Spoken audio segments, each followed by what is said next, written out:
আমাদের প্রিয় দেশটাকে ধ্বংসের দ্বার প্রান্তে নিয়ে গেছে। সম্মানিত উপস্থিতি, ছাত্র সমাজ আজকে রাজপথে নেমেছে ক্ষমতার মসনদ তছনছ করে দেওয়ার জন্য। সম্মানিত উপস্থিতি, আমরা দেখছি আওয়ামী লীগ সরকার এই দেশটিকে তাদের দলীয় সম্পদে পরিণত করেছে। এদেশের সংসদকে তারা তাদের দলের অফিস বানিয়ে ফেলেছে।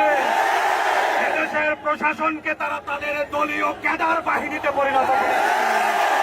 সম্মানিত দেশপ্রেমিক জনতা, আওয়ামী লীগ সরকার ক্ষমতার 15 বছরে এদেশে ইসলামী আন্দোলনকে নিশ্চিহ্ন করার ষড়যন্ত্র করেছে।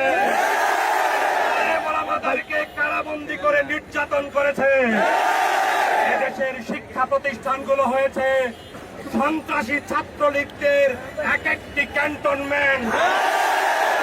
হত্যা করে টেন্ডারবাজি, চাঁদাবাজি, র্যাগিং এর মাধ্যমে এদেশের শিক্ষা প্রতিষ্ঠানের শিক্ষার পরিবেশ নষ্ট করে ফেলেছে।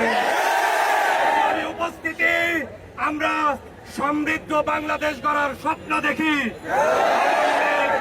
আওয়ামী লীগ বিগত 15 বছরে এদেশের অর্থনীতিকে ভঙ্গ করে ফেলেছে।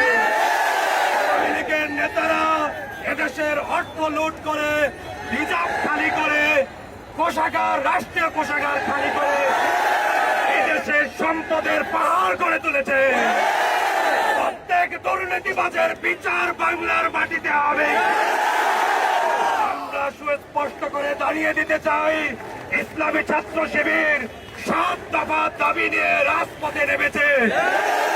শিবির কখনো জুলুমের কাছে মাথা নত করেনি, শিবির মাথা নত করতে জানে না। আমাদের দাবি আদায় করে ঘর থেকে ফিরবো ইনশাআল্লাহ। আমরা সুস্পষ্ট বলে দিতে চাই, তত্ত্বাবধায়ক সরকার দিয়ে নিরপেক্ষ নির্বাচনের ব্যবস্থা করতে হবে। সরকারকে অবশ্যই পদত্যাগ করতে হবে। শিবিরের অফিস সমূহ খুলে দিতে হবে।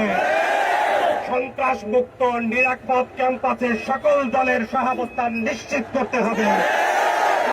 উপস্থিতি, আওয়ামী করাল ঘাস থেকে প্রিয় বাংলাকে উদ্ধার করার জন্য রাজপথে বলিষ্ঠ ভূমিকা রাখার আহ্বান রেখে আজকের প্রোগ্রাম এখানে সমাপ্ত ঘোষণা করছি।